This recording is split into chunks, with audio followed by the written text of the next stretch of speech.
자, 오늘 우리는 이제 계속 이어서 열왕기하 4장을 마쳐야 될 텐데 깜빡하기 전에 지난주 내용을 혹 기억하고 계시나요? 예, 아주 자연스럽게 이렇게 예, 뭐 설교한 사람도 기억이 안 나는데 여러분들이 기억을 하고 있다면 그건 좀 이상한 거죠. 지난주는 수넴 여인에 대해서 말씀을 나누었었어요. 그 수넴 지역에 자주 정기적으로 방문하는 엘리사라는 선지자를 수넴 여인이 어떻게 했다고요? 하나님의 경건한 사람으로 알아봤다 그랬어요.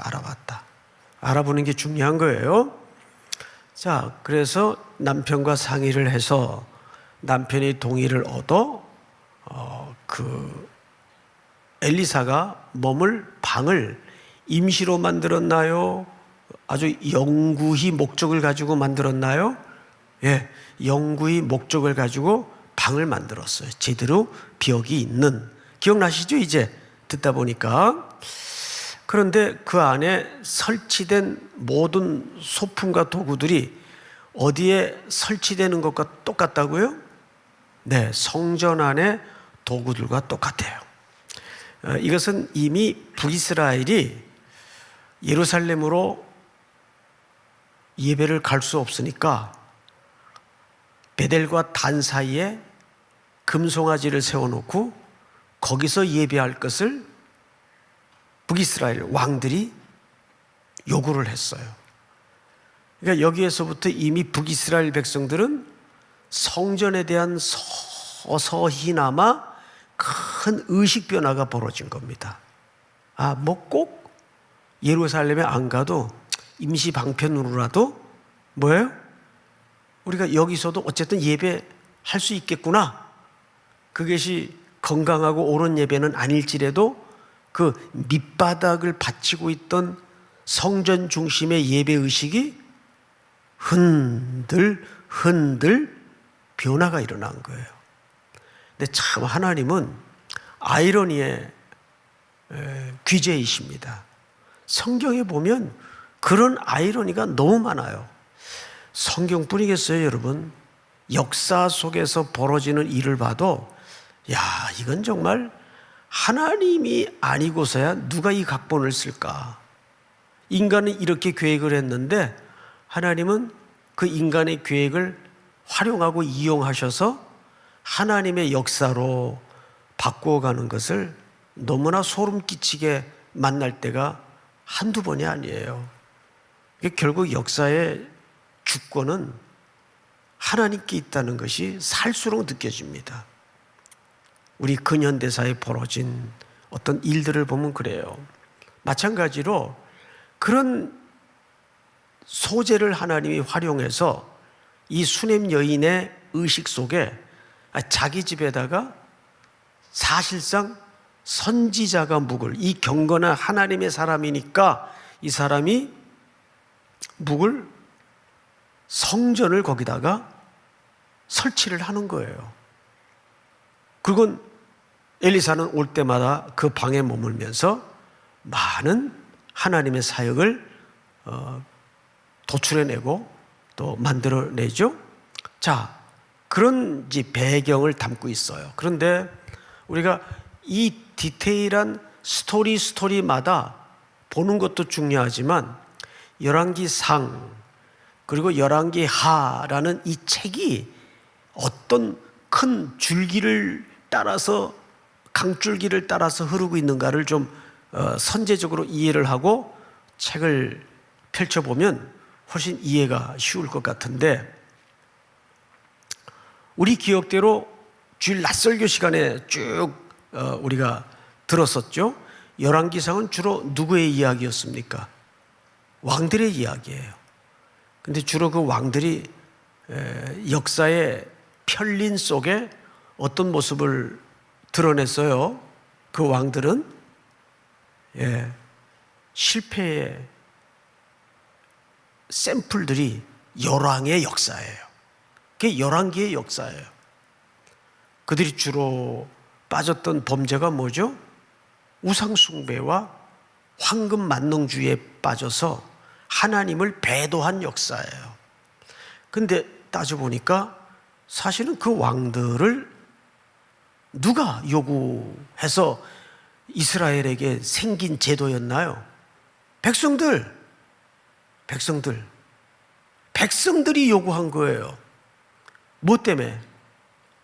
그런 가시적인 강력한 리더십을 가진 좀 보이는 왕이 있으면 우리나라도 외적으로부터 좀 침공을 덜 받고 그 왕이 우리를 보호해줄 것 같고, 특별히 먹고 사는 문제, 이 빵의 문제는 늘 이스라엘 땅에 끝나지 않은 미완의 과제였는데, 좀 그런 강력한 왕이 우리 속에 일어나면 그들이 우리의 먹을 거 입을 거는 어쨌든 책임지지 않겠는가, 이런 기대를 가지고 왕을 세웠었단 말이에요.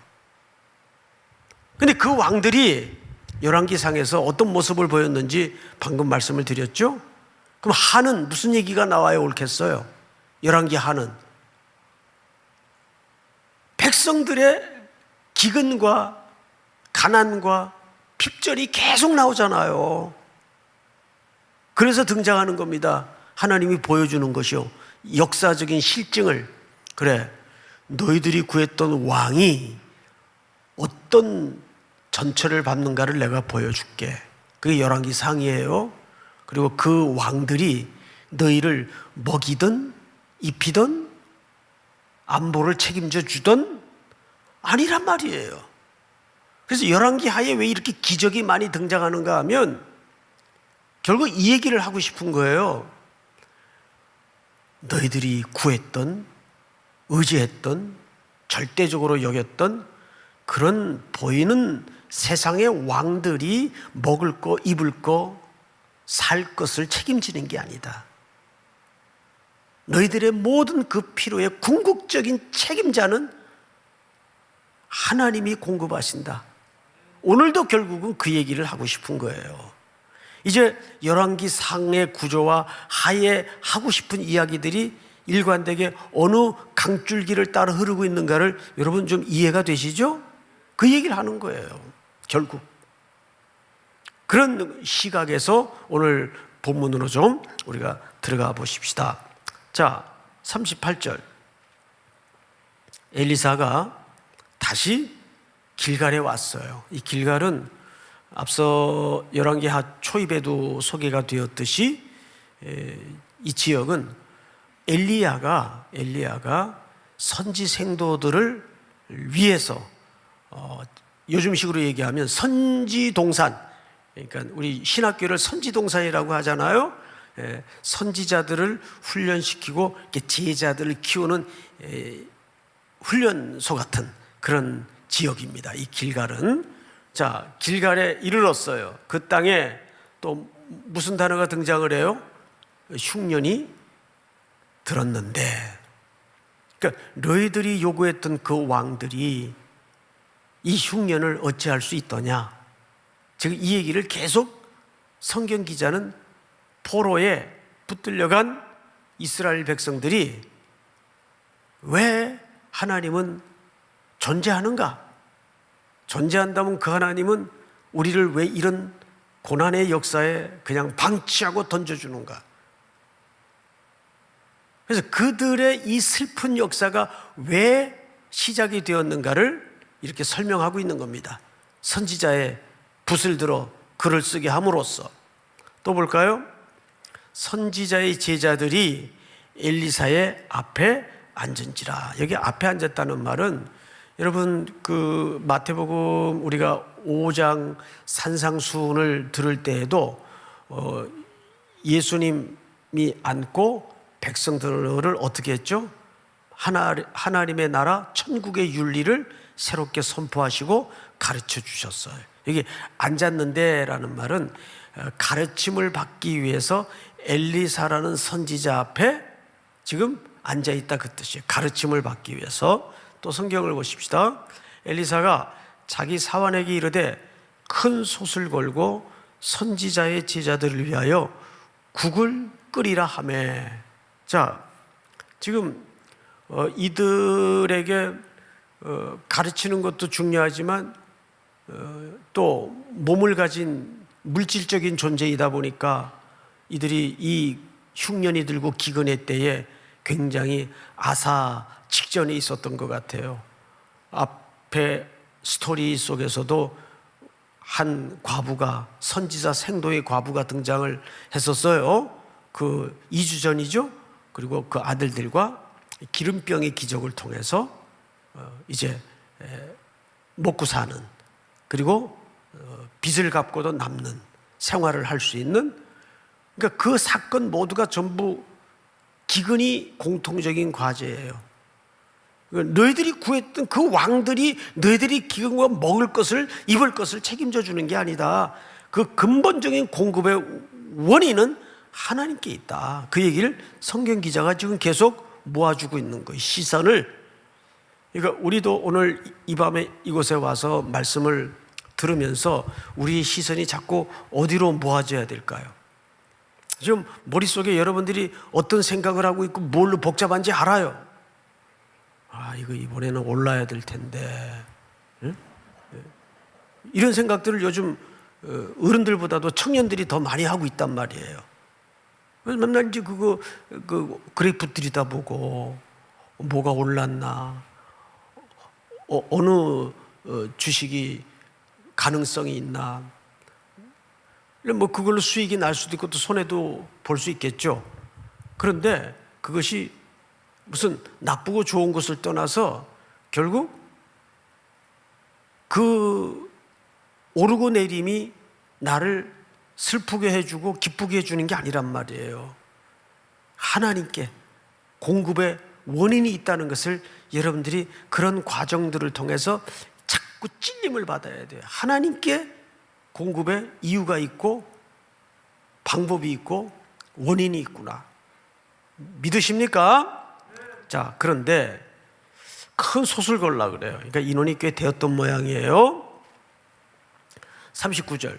한 사람이, 근데 이 사람이 누군지 이름이 안 밝혀지죠. 그냥 중요한 것은 한 사람이라는 표현이에요. 한 사람이. 자, 여러분, 저를 잠깐 보실까요? 우리 또 화면으로 예배 드리는 분들도 모니터를 좀 보세요. 하나님의 일은 참 일관된 공통점, 그리고 일관성이 뭐냐 하면 언제나 한 사람으로부터 시작을 해요. 하나님의 기적은 한 사람을 통해서 늘 펼쳐지고 시작이 됩니다. 그러니까 하나님의 부흥은 어떤 숫자가 필요한 게 아니에요. 처절하게 무릎 꿇는 한 사람, 또 아무것도 없는 것처럼 보였지만 그 작은 한 사람의 헌신, 이런 것들이 역사를 일으키고 기적이 펼쳐질 때가 이렇게 목회를 하면서도 한두 번 겪는 게 아닙니다. 시간이 좀 지나면 우리 청년들에게 공개할 기적 같은 일들이 너무나 많아요. 자, 여기 한 사람이 등장을 해요. 근데 이 사람은 이름도 몰라요. 이 사람이 어떻게 하는 가 잘 보세요. 한 사람이 채소를 캐러 들에 나가 들포도 동굴을 만나 그것에서 들호박을 따서 옷자락에 채워가지고 돌아와 썰어 국 끓이는 소태, 너태, 그들은 무엇인지 알지 못한지라, 이렇게 되어 있어요. 제가 이 본문을 며칠 읽다가 이런 생각을 했네요. 예수님이 공생애를 시작하시면서 첫 기적을 어디에서 펼치셨죠? 가나라는 지역에서 펼치셨어요. 그때 포도주가 떨어집니다. 결혼식장인데, 그렇죠? 포도주가 떨어져요. 그러니까 예수님의 어머니가 아들 보고 포도주가 떨어졌다 그래요. 그러니까 어떻게 좀 해결을 해봐라, 이렇게 부탁을 한 거죠. 근데 예수님이 그때 아주 냉정한 태도를 취하십니다. 아시는 것처럼 어머니라고도 하지 않고, 여자여, 이 일이 나와 무슨 상관이 있나이까? 여자요. 그 여자요, 그나이라는 말은 어떤 싸가지 없는 그런 표현이 아니고 이게 존칭이에요, 그냥. 그러니까 이 예수님의 태도는 메시아로서의 입장이에요. 어머니는 뭘 요구한 거죠? 사건을 해결하는 차원에서 요구를 한 거예요. 근데 그걸 그때 턱 들어주시면 기독교는 사건 해결하는 종교가 되는 거예요. 그걸 예수님이 거절하신 거예요. 어머님의 말씀을 불순종하신 것이 아니고 어머니는 단순히 지금 잔치자리인데 잔치가 중단이 된 거예요. 유대인들은 결혼식에 가장 중요한 게 좀 과장을 하면 신랑보다 더 중요한 게 포도주예요. 왜? 포도주는 독주라는 의미도 있지만 기쁨의 상징적 그 물질이기 때문에. 그래서 포도주가 빠져서는 안 돼요. 그런데 웬걸? 포도주가 떨어졌어요. 잔치가 중단이 되고 잔치가 끊어진 거죠. 기쁨이 중단이 된 거예요. 이것이 인류가 맞이했던 전형적인 그림을 상징화시킨 겁니다. 인류는 하나님과의 교제를 통해서 예수 그리스도와의 연합을 통해서 행복하도록 창조되었던 존재예요.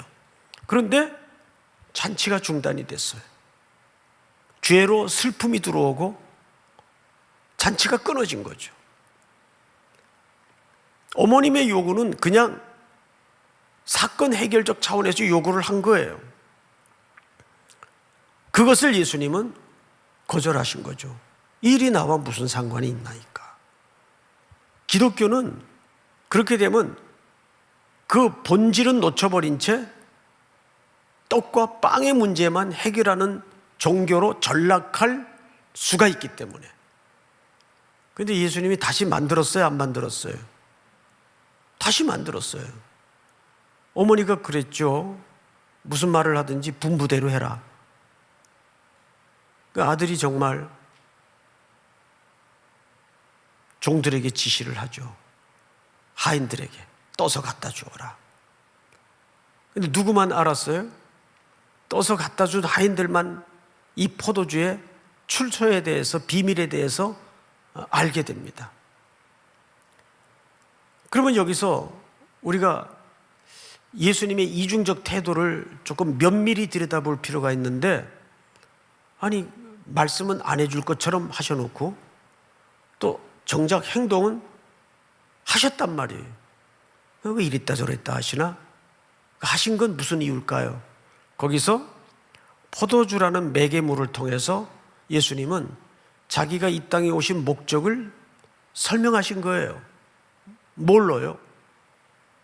나는 잔치가 끊어진 인생들을 위해서 이 잔치를 회복시키기 위해서 뭐하러 왔다는 거죠? 죽으러 왔다는 거예요. 그걸 뭘로 설명한 겁니까? 포도주. 예수님이 성찬식을 제정하시면서 떡과 포도주를 나누시면서 뭐라 그랬어요? 이 피는 너희를 위하여 흘리는 바 나의 뭐라? 피. 이 떡은 너희를 위하여 찢어주는 내 살이니라. 그러니까 가나 혼인잔치의 그 사건은 어머니의 요구는 인간적인 사건 해결적 차원에서의 요구였기 때문에 거절하셨지만 그 이후에 예수님이 선제적으로 물을 채우라. 그리고 그 물을 떠서 갖다 줘라 했을 때 그 이야기는 그 물 항아리는 무슨 항아리였어요? 율법에 따라 정결 예식을 행하던 항아리였어요. 거기에 물을 담아 유대인들은 열심히 손발을 씻음으로써 정결케 되어진다고 믿었기 때문에. 기억나시죠? 그러나 예수님이 거기에 물을 채워서 떠서 갖다 주라는 그 명령 속에 담아진 의미는 율법으로 인간은 깨끗해질 수 없다는 거예요. 내가 죽어서 십자가의 피를 흘리지 않으면, 죽지 않으면 어떤 인간도, 인류도 정결케 될 수 없다는 것을 그 사건을 통해서 설명하고 있는 겁니다. 그러니까 그것은 단순한 기적의 사건이 아니라 예수님이 이 땅에 왜 오셨는가에 대한 하나의 정의입니다. 선언문 같은 사건이에요. 자, 오늘도 여기 보니까 이렇게 돼 있어요. 40절, 이에 포다가 무리에게 주어 먹게 하였더니 무리가 국을 먹다가 그들이 외쳐 이르되 하나님의 사람이여 솥에 죽음의 독이 있나이다 하고 능히 먹지 못하는지라. 죽음의 독이 있나이다. 이것도 어디서 많이 보던 외침이죠. 막 홍해를 건넨 이스라엘 백성들에게 제일 먼저 닥쳐진 현실적 문제가 뭐였어요? 물이 없는 거예요. 광야에 물이 있을 리가 없죠. 그런데 마라라는 곳에 이르렀을 때 얼마나 좋았겠어요. 얼마나 기뻤겠어요. 이젠 살았다. 그리고 달려들어 물을 딱 댔는데 써서 못 먹어요. 태태태태 하면서 그때부터 또 모세에게 온갖 악담을 퍼붓고 애굽을 소환해내죠. 기억 속에. 왜? 그들은 경험의 세계가 애굽밖에 없고 애굽이 익숙한 사람들이에요. 지금 현실은 한 번도 걸어보지 못하는 길이고 가나안은 여전히 한 번도 꿈에도 그리지 못했던 미지의 땅이기 때문에 그들은 애굽을 소환하고 애굽을 추억하고 애굽을 기억할 수밖에 없었어요. 나무가지 하나를 던지자 물이 달아져서 모든 쓴 것이 해결이 되고, 그 마라가 이제 어떤 학자들은 그렇게까지 유추를 해요. 마리아가 예수님의 그 순환을 일생을 통해 곁에 들으면서 뭐라 그래요? 칼이 가슴을 찌르는 듯 하다 그랬어요. 그리고 나오미가 다 빈손으로 고향 땅 베들레헴을 향해서 돌아올 때, 아니 저가 나오미가 아니냐, 희락, 기쁨이라는 뜻이거든요. 그러자 나오미가 스스로 한 얘기가 있어요. 나를 더 이상 나오미라 하지 마시오. 뭐라 하시오? 마라라 하시오. 마라, 쓰다, 괴롭다, 그 뜻이에요. 근데 그 괴로웠던 희망이 없던 여인의 품에 나중에 생명이 안겨져 있잖아요. 이방 여인 룻을 통해서. 이게 누구의 은총입니까? 하나님의 역사예요. 하나님의 은총이에요. 나오미는 어떤 물리적인 조건으로도 생명을 안을 수 없는 환경이에요. 자, 집안에 남자 셋이 다 죽었어요. 대가 끊어진 여인이에요. 그런데 모압 땅에서 따라온 이방 여인 룻을 통해서 보아스가 사위가 되고 이 젊은 부부를 통해서 나오미의 품에 생명이 안겨질 줄이야 누가 계획했겠어요? 그리고 그 가계를 통해서 누가 옵니까? 이새가 태어나고 다윗이 태어나고 다윗의 집안을 통해서 그리스도가 나시잖아요. 그러니까 여러분, 마태복음 1장이 왜 족보로 시작이 되냐 하면 예수 그리스도의 육으로 오신 그것을 증명하기 위해서 족보로 시작하는 게 아니에요. 마태복음 1장의 족보의 의미는 하나님이 얼마나 언약 안에 있는 백성들에게 그 언약을 성실하게 신실하게 이루시는가를 증명하는 족보지, 예수 그리스도께서 인간의 족보로 오셨다는 걸 증명하기 위한 족보의 의미가 아니에요. 하나님이 언약 안에 있는 하나님의 사람들에게는 얼마나 그 언약을 신실히 성실히 완성하시는가 믿습니까? 그러니까 오늘 이 스토리도 뭐예요? 결국은 그 포로의 지금 지독한 고난의 역사 속에 있는 바벨론 포로 하나님의 백성들에게 이 희망을 보여주는 거예요. 지금 너희들이 지금은 쓰디쓴 먹지 못하는 역사 속에 던져져 있겠지만 돌아오면, 마음과 뜻과 정성이 내 언약 안으로 돌아오면, 그러니까 세례 요한이 마지막 구약의 선지자로서 예수님과 6개월 차이로 예수님의 앞길을 예비하지만 세례 요한의 첫 번째 메시지가 뭐예요? 회개하라. 뭐가 가까웠느니라? 천국이 가까웠느니라. 예수님도 첫 번째 메시지가 뭐였어요? 회개하라. 천국이 가까웠느니라. 근데 그 구약의 마지막 선지자인 세례 요한이 회개하라는 말은 무슨 의미입니까? 그냥 뭐 못된 거 고치고 잘못한 거 다 토해놓고 그 얘기가 아니에요. 거기에 회개하라는 구약적 관점에서 이해를 해야 됩니다. 즉 거기서 회개하라는 말은 하나님의 언약 안으로 다시 복귀하라 그 말이에요.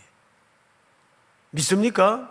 하나님의 약속 안으로 복귀하면 하나님의 선순환적 회복이 일어난다는 거죠.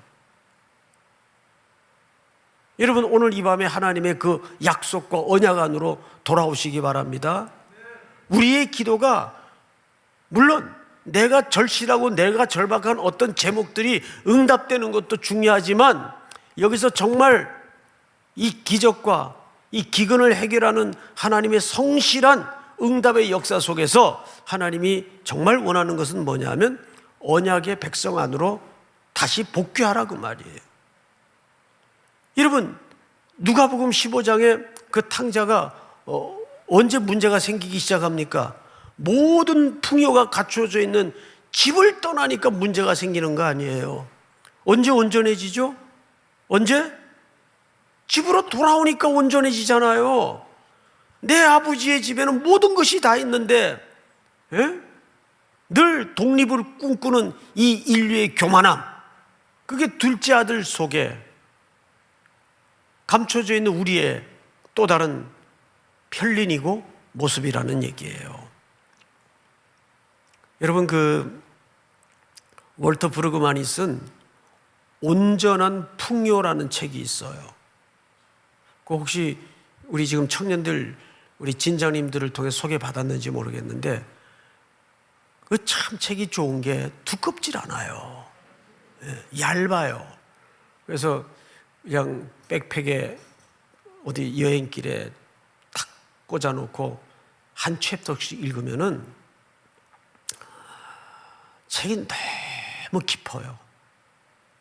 거기에는 실질적인 돈 문제, 그리고 우리 몸을 그리스도인들이 어떻게 이해해야 될 것인가, 그 다음에 먹는 거. 그러니까 이 월터 브루그만이 아주 성도들, 특별히 크리스찬들의 현실적이고 실질적인 그런 삶의 중요한 아젠다를 몇 개 쭉 놓고 저 깊은 묵상을 통해 걸러낸 정제된 언어로 글을 썼는데 저도 한 2번 읽었어요. 2번. 어제까지 2번을 읽었던 것 같아요. 그 책을 제가 우리 청년들에게 특별히 강추합니다. 강추. 꼭 한번 읽어보세요.